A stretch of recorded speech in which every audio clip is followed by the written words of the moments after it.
Ahí está, Perfecto. hola, hola, buenos días. Muchas gracias por la invitación, decía. Y Sí. bueno, como siempre, Sí. un gusto estar acá. Gracias. Che, Rubén, y me dieron antes de arrancar nuestra charla, y me dieron la pregunta que Silly hacía al arrancar el programa. ¿Qué te pasa cuando vas a votar? Realmente muchas cosas, digamos. Primero que siento que me cuesta mucho el sábado ya. Pero Es ¿te como cuesta que porque la a nivel ansiedad? La ansiedad, Sí, a nivel sí. ansiedad. Eso me pasa el sábado. Domingo tengo la obligación, lo siento como una súper obligación y es como que hasta que no voy a votar, Sí. no me quedo tranquilo. Y tercero, esa obligación viene cargada de qué es lo que quiero yo, y te escuchaba desde ahí afuera decir qué es lo que quiero yo hacia futuro, digamos. Y se me pasa realmente, se me pasan muchas cosas por la cabeza. Primero, mis sobrinos, digamos, o sea, mi sobrino, mi sobrina, que recién están creciendo y ahí es donde tiene la carga en ese voto, digamos, de qué es lo que quiero yo para ellos, sobre todo en el futuro, ¿no? Y en lo simbólico, a ver, permiso, ¿no? Yo Sí. me sumo a esto que decías, en lo simbólico de la representación partidaria. A ver, cuando un partido convoca a determinados, en este caso estamos hablando de diputados y senadores, y vos los ves actuar en las cámaras altas y bajas y ves que alguien está en contra de la universidad pública, en contra de la emergencia por la discapacidad, en contra de los pibes del Garrahan, uno tiene esta posibilidad de decir, ok, no soporto a este color político que está llevando adelante o que impulsa a este tipo de personas, tengo que ir y elegir lo contrario, tengo que elegir una de las 10, 11 opciones que tengo. Sí, es así.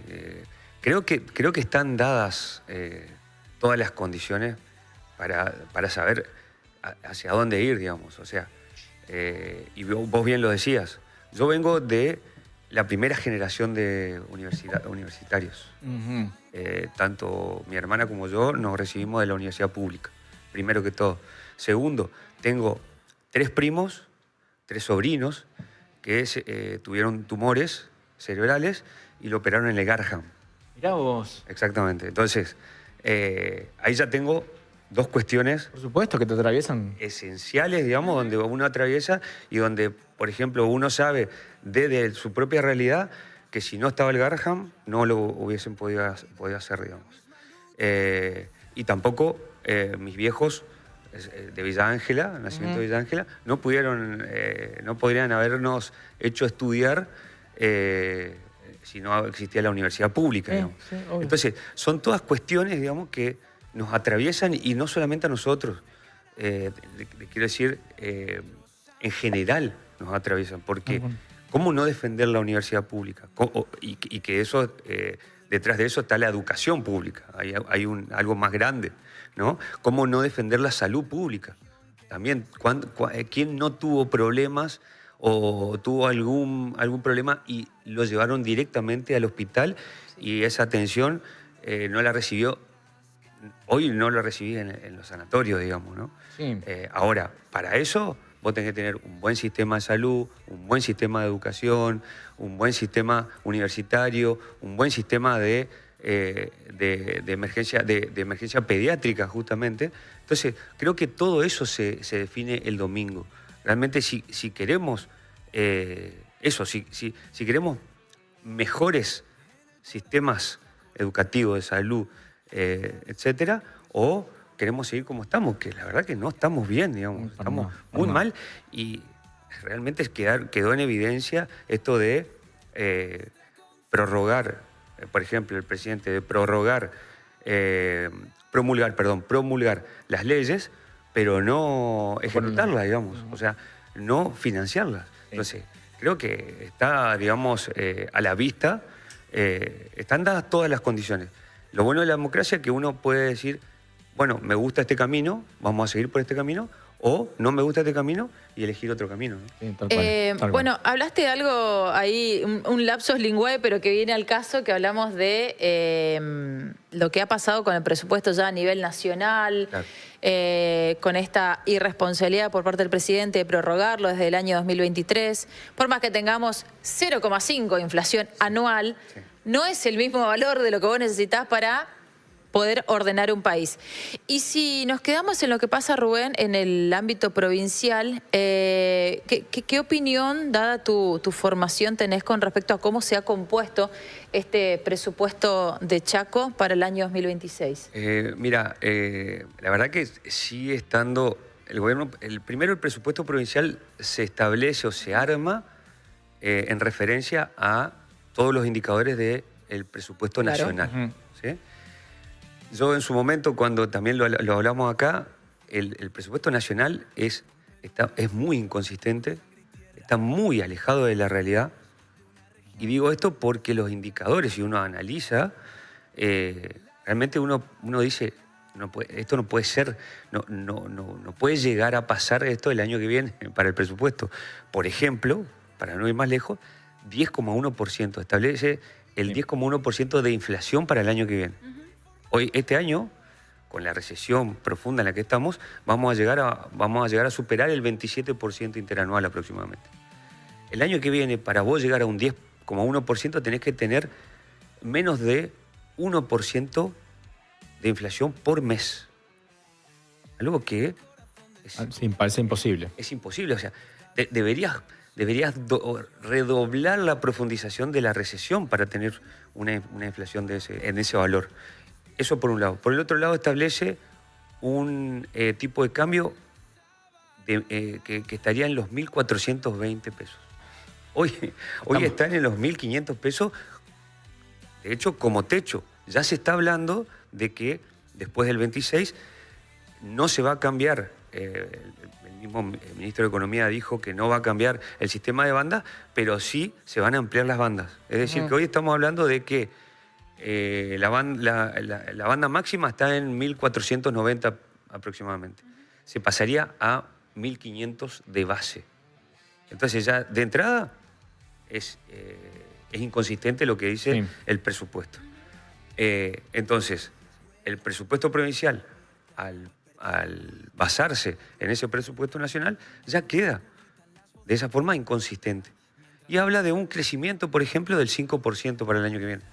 ¿Crecimiento en qué? Crecimiento económico. Es decir, que el crecimiento del Producto Bruto Interno, digamos, nacional, del 5%. El propio FMI... Eso mismo te estaba por decir, justamente. El propio FMI dice que Argentina va a crecer un 3%. Sí. O sea que ya el propio organismo que hoy te está dando oxígeno, te está diciendo que vos no vas a crecer un 5%, sino un 3%. Entonces creo que está muy alejado de la realidad. Por supuesto, falta todavía los debates, porque eso entra en la Comisión de Hacienda, tanto a nivel nacional como a nivel provincial. Eso se hacen los debates, se modifican, se pueden modificar y después sale, eso se manda al recinto y en el recinto se debate para darle lo último, digamos, si hay algún tipo de modificación. En la provincia ya se recibieron a todos los organismos. Se ve que el Ejecutivo Provincial está muy apurado de sacar el presupuesto provincial. Yo estuve en la Comisión de Hacienda cuando se recibió al ministro de Hacienda y la verdad que fue terrible porque realmente se hicieron preguntas, estaba como un poco nervioso, se lo notaba nervioso por las preguntas y no supo responder a varias preguntas que son realmente clave para saber qué es lo que va a pasar con el presupuesto. Por ejemplo, el tema de cuáles van a ser las proyecciones o cuáles son las proyecciones que se hacen respecto a inflación, cuáles son las proyecciones que se hacen respecto al tema del crecimiento real, porque lo que se dijo o lo que siempre se dice son las variaciones nominales. Sí, exactamente. ¿Sí? Es decir, que no se tiene en cuenta la inflación para el año que viene. Ahí, como le decía, se estima en un 10%. Para mí va a estar por arriba del 20%, pero tampoco no se tuvo en cuenta. Entonces, ya de entrada estaba muy, muy alejado, digamos, de lo que realmente son las variaciones, digamos. Y después dijo que el Centro de Estadística y Censo iba a dar esas proyecciones. Digo yo, un ministro de Hacienda que va a presentar el presupuesto, mínimamente debería tener, digamos, todas las herramientas y tiene el acceso a todos los centros de estadística, digamos, para poder contar con toda la información, digamos, para poder brindar una buena comunicación de qué se trata el presupuesto. A ver, ¿no? hay algo que me gustaría explicar o desentrañar, que yo siempre creo que hay cosas que nosotros sabemos por nuestros rubros y la gente no lo sabe del otro lado.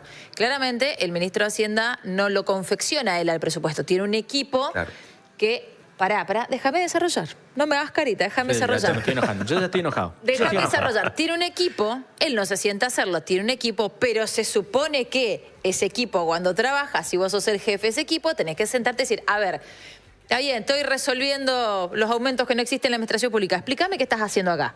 Tenés que estudiar ese presupuesto, tenés que tener idea de estas variaciones. Me quedo con un número en lo tangible de Rubén que mencionaste, que se prevé para el año que viene un 10,1 de inflación. 10,1 de inflación. En el proyecto de presupuesto se prevé un 10%, con muchísima furia de aumento para la administración pública también. Es decir que pensemos mágicamente que esto va a ser lo tangible, que el año que viene tengamos un 10,1 de inflación. De todas maneras quedan atrás los salarios de la administración pública. Respecto a lo que no se actualizó durante todo este año. Claro, y siempre tenemos que hacer estas comparaciones anuales y sacarnos de la cabeza que lo único que importa es el número de la inflación. No, vos podés tener 120% de inflación, pero si tu sueldo no es del 250% de aumento, te quedas para atrás siempre. Exactamente. Este año hubo 6,9% en todo el año y se pagó en 2 cuotas, no sé si se acuerdan. ¿Cuánto hubo de inflación hasta ahora? La inflación se va a terminar en 27%. O sea que vos de entrada ya estás abajo, digamos. El tesorero de la provincia, porque no es ministro, básicamente, el tesorero de la provincia, más allá de estar nervioso, ¿dio algún tipo de respuesta concreta ante...? Porque, a ver, yo entiendo esto que bien marca Rubén acerca de que el gobierno y el tesorero, en este caso, ministro, tienen que tener como una visión amplia, porque no puede quedarse a mitad de camino con que, uy, no, la verdad que estalló algo y la inflación se nos fue allá, al 20, 25. ¿Dio algún tipo de respuesta acerca de qué previsibilidad tiene este presupuesto de cara a alguna cuestión media que se salga de los parámetros? No, dijo directamente que eso se va a ir viendo a medida que va sucediendo los hechos. Vamos viendo, dijo el ministro. Me preocupa. Ya es que preocupa. ¿Por qué? Primero porque esto del dólar, uno dice el dólar llegó a 1.500, pero eso va a tener un efecto sobre los precios. Entonces, si aumentan los precios, va a haber una aceleración de la inflación va a estar por encima del 27 y vos vas a perder poder adquisitivo nuevamente y ese 10% que vos proyectaste para el año que viene cada vez se va a alejar mucho más de la recomposición salarial, si se quiere, del 10%, digamos. O sea, y eso le preguntaron qué proyecciones había en caso de que sucedan, no sé, después del 26 hay una devaluación, una brusca devaluación, y la devaluación te afecta a dos cosas. Por un lado, el tema del proceso inflacionario, pero por el otro lado también la deuda. Sí. Vos tenés en la provincia mucha deuda dolarizada. Sí. Entonces, si se aumenta o hay una devaluación, eso va a tener un efecto sobre los intereses que vos vas a tener que pagar. Para pagar, vas a tener que pagar más intereses y vas a necesitar más recursos para pagar esos intereses. ¿De dónde van a sacar esos recursos? Nunca lo dijo, digamos. O sea, en el mejor de los casos... No hay proyecciones. En el mejor de los casos de presupuesto, pongámosle que el presupuesto, o que todas las previsiones del año que viene estén como están planteadas en el presupuesto, es un presupuesto que quedaría casi ahí a la parda entre cuanto a las erogaciones y a lo que se genera, básicamente. Estaría medio a la parda. No te da posibilidad de ningún tipo de maniobra en caso de algún tipo de desbarajuste financiero o económico. Ninguna. Ninguna. Y te agrego otra cosa, Martín. Somos una provincia copa dependiente. Sí. Claro. O sea, de recursos nacionales, básicamente. No solamente de copa, porque coparticipación vienen por ley. Esos recursos vienen por ley. Pero hay otros recursos que no vienen por ley y que también ingresan en la provincia. Hoy, de recursos nacionales, la provincia depende en un 84% aproximadamente. Y capaz te diría un 85%, un poquitito más. Y lo otro es de recursos genuinos, que vienen por rentas provinciales. Exactamente. Ahora, no solamente va a venir afectado si hay un desbarajuste en esto de las devaluaciones o cualquier tipo de profundización de la recesión, porque eso va a tener un efecto sobre la recaudación nacional y eso va a tener un impacto sobre las provincias, no solamente el Chaco, sino todas las provincias, pero también de los municipios. Por supuesto. O sea, hay una parte de la coparticipación provincial que se coparticipa a los municipios.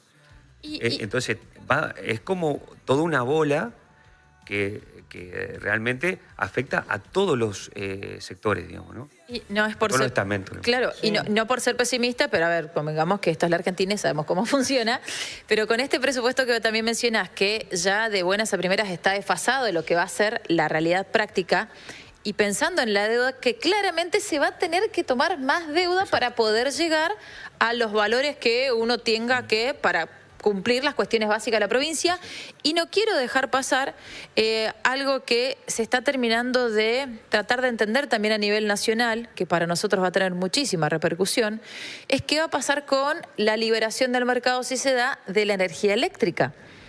Porque lo tenemos ahí acá Gamesa, que tiene todos los valores claramente en dólares. Estuve averiguando de cómo nos repercutiría esto a nosotros. Tenemos que pensar que Gamesa tiene la distribución, el procesamiento de la energía, eso tiene que venir acá a la provincia de vuelta. Y me hablaban de entre un 3 y un 5% de variabilidad.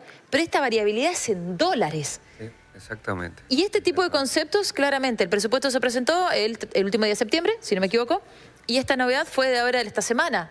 Como se vayan agregando nuevas cuestiones, va a quedar más desfasado todavía nuestro presupuesto provincial. Exactamente. Es muy bueno lo que decís porque eso también está dentro de Chaco Subsidia, por ejemplo. Dentro de Chaco Subsidia opera como un subsidio provincial para el servicio energético, si quieres. Pero como vos decís, si aumenta la energía a nivel Gamesa, digamos, eso va a tener un impacto sobre... Ya va a quedar rezagada ese monto o ese recurso que se asignó a Chaco Subsidia.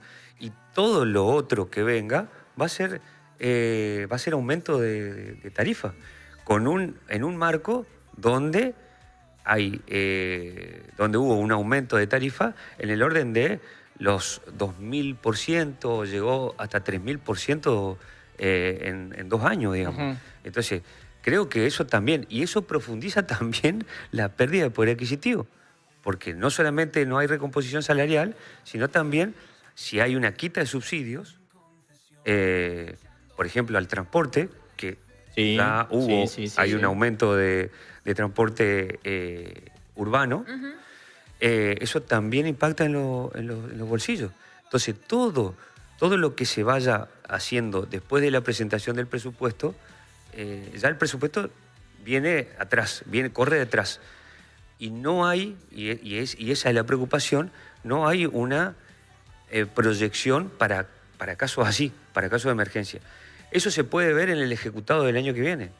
De hecho, creo yo que los diputados y diputadas deberían plantear, hay varios proyectos de ley sobre emergencia de transporte, emergencia energética, emergencia salarial, que ahora también se planteó.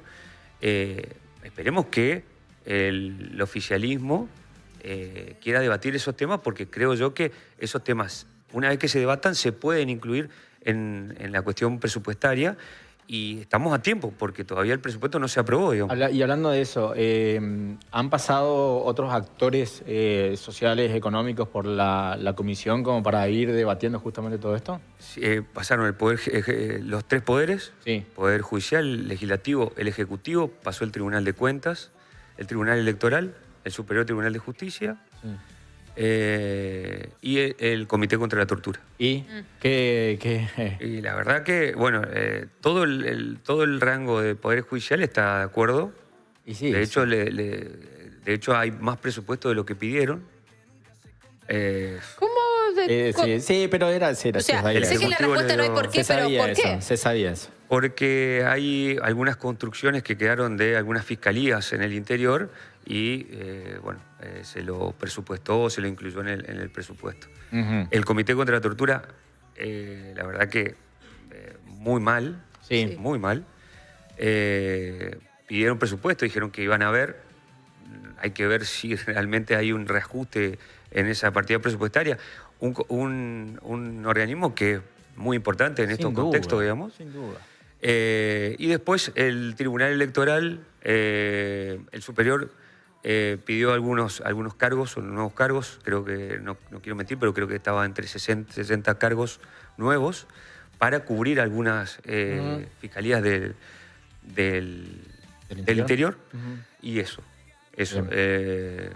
básicamente. El Ejecutivo, esto que te dije, que quedaron más dudas que certeza, y eso. Che, Rubén, hace escasos días atrás, escasas horas, se anunció con bombas y platillos esto del anticipo del aguinaldo. Me parece que es un tema también como para entenderlo porque si bien parece un anuncio completamente electoral, obviamente, tiene una trampa y muy fuerte para aquellos que quieran acceder justamente a este adelanto. Exactamente. ¿Qué tema, digamos? Porque primero, para aclarar a la gente, no es el aguinaldo. Ajá. ¿Sí? No es el aguinaldo. El aguinaldo se paga dos veces al año, en julio y en diciembre. ¿Sí? Es un anticipo del medio aguinaldo. Estuve averiguando por todos lados sobre el tema de las tasas. Porque la gente piensa de que se va, saca el anticipo y después no paga nada. Paga un interés adelantado. ¿Saben cuánto está el interés adelantado? No. 107% de tasa efectiva anual, 107% de tasa efectiva anual, y el costo total, digamos, está por encima del 120%.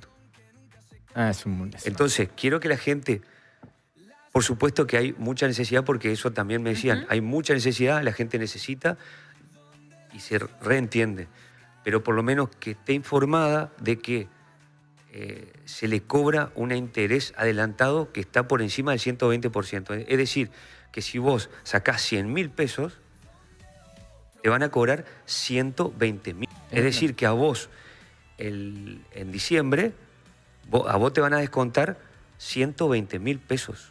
Vas a recibir menos 120.000 pesos en tu cuenta. O sea, en diciembre, ¿Sí? para que la gente entienda, si ahora ustedes hacen el anticipo aguinaldo y lo sacan completamente, seguramente en diciembre van a tener que terminar sacando plata de su sueldo para pagar ese aguinaldo. Exacto. Que les correspondería completamente. Y estas tasas atroces, Rubén, tienen que ver con el sistema de encaje que cada vez se le pide más a los bancos también, que sostengan pesos en sus arcas. Sí. Y aprovechan, imagínense, octubre, estamos en octubre y se dio el anticipo. Generalmente los anticipos de aguinaldo se dan en noviembre, un mes antes del medio aguinaldo. Bueno, se dio en octubre. Vos ves que eso significa que por un lado, por el lado de la gente, hay una necesidad muy latente, y por el lado de los bancos, necesidad de saber también, o sea, hacerse, porque se van a hacer del 120, más del 120% de intereses, pero además ya llegan a diciembre sabiendo, digamos, cuánto va a ser la cantidad de recursos que van a necesitar para el pago del aguinaldo, digamos, del medio aguinaldo. Entonces creo que ahí está la cuestión, digamos, ¿no? Sí, lo preocupante es que diciembre, que suele ser un mes muy complejo, en realidad la Argentina últimamente, la segunda mitad del año suele ser compleja ya, lamentablemente, pero en diciembre la gente va a creer que va a tener cierto tipo de dinero, porque le corresponde de su sueldo, y si es que llegan a sacar la totalidad del aguinaldo, van a tener menos plata de la que le corresponde de salario. Es decir, que ese mes tan particular, donde todos los argentinos nos emociona el hecho de tener navidades, fiestas, en familia además, comprando regalos o pensando en la posibilidad, aquellos que tienen la posibilidad de viajar, van a encontrarse con que tienen menos plata. Exactamente, y sobre todo porque uno proyecta las compras de Navidad a principio del mes de diciembre con el aguinaldo. Entonces, por eso como no hay información respecto, ustedes no saben lo que tuve que hacer para para averiguar las tasas, que encima estaban desactualizadas, además estaban desactualizadas. Tuve que por todos lados, pero además de eso, la gente primero piensa que es el aguinaldo y segundo, no sabe eso y por lo tanto las proyecciones que haga en diciembre tiene que hacerlo con esta salvedad, digamos, de que esa plata no la va a contar. A mí me preocupa mucho porque llegás a diciembre a los pedazos y terminás pagando todas las compras de Navidad con tarjeta de crédito de vuelta. Sí, que después de enero es un mes eterno porque ya no tenés esa disponibilidad de dinero. Rubén, perdón, yo le quiero hacer por lo menos de mi parte, la última pregunta compuesta.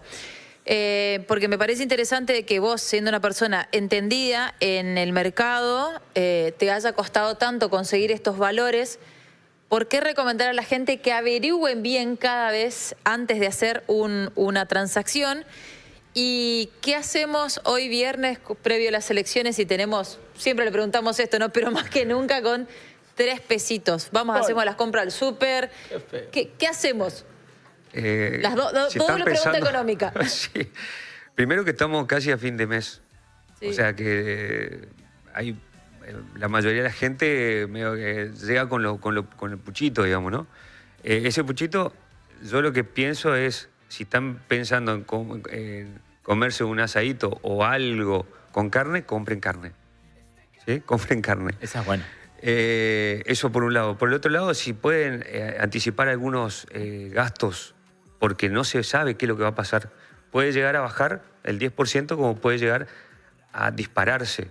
Estuve viendo en algunos informes del Morgan Stanley, que es un organismo, una multinacional, y habla de que en el mejor de los escenarios el dólar se iría a 1.700 y en el peor superaría los 2.000 pesos. Entonces, teniendo esa cuestión y por el otro lado el ministro de Economía diciéndote que va a bajar 10 pesos, no sabe qué hacer, más vale anticipar esas compras. Y por otro lado, el tema de cuando va a sacar un crédito, cualquier tipo de préstamo, fíjese en cuál es el costo total. Tenés tasa nominal anual, que es TNA, tasa efectiva anual, TEA, y costo fijo total. Fíjense en la tasa efectiva anual y el costo fijo total. Si quieren sacarlo y mensualizarlo, divídanlo por 12. Y ahí le va a decir cuánto es el valor o la tasa que van a tener que pagar por mes. ¿Sí? Eso por un lado. Y por el otro lado, como siempre digo, traten de evitar el pago mínimo de la tarjeta. ¿Sí? Para que no se haga una bola y sobre todo pensando en que se viene fin de año y las compras en fin de año también. Si pueden hacerla por ahí en noviembre, a principios de noviembre, no sé, una cajita de sidra, una cajita de turrón, etcétera, háganlo porque en diciembre siempre los precios, sobre todo son estacionales, y por lo tanto se incrementan esos precios, ¿no? Rubén, mil gracias por tu tiempo y seguramente de acá a las próximas semanas te vamos a volver a molestar. La semana que viene. No, la semana que viene seguramente, hacete a ver, el martes tienen comisión, El lunes tenemos comisión de Hacienda, el lunes tenemos comisión y hay sesión la semana que viene que ya estaría en la banca el presupuesto, porque se despachó de la Comisión de Hacienda, el oficialismo despachó. ¿El miércoles sería esto, no? El miércoles estaría en la banca, ahí tienen 10 días los diputados y diputadas para ver el proyecto y después se trataría en el recinto. Bien, antes del presupuesto tenemos post-jornada electoral financiera económica, así que seguramente hacete un lugarcito la semana que viene porque vamos a estar analizando eso seguramente. Bueno, voy a estar. Muchísimas gracias. Gracias a ustedes. Gracias. Che, justo yo estratégicamente había guardado los últimos pesitos del mes para ir al súper. Te juro que voy a sacarme una foto con la sidra, le voy a mandar una selfie a Rubén acá comprando la sidra porque Rubén me dijo que ya la guarde para diciembre. Tal cual, exactamente. Te juro que lo voy a hacer, te lo voy a mandar, Rubén. Gracias. Bien, gracias Rubén. Gracias. Rubén Cerrulla, nuestro economista de cabecera acá.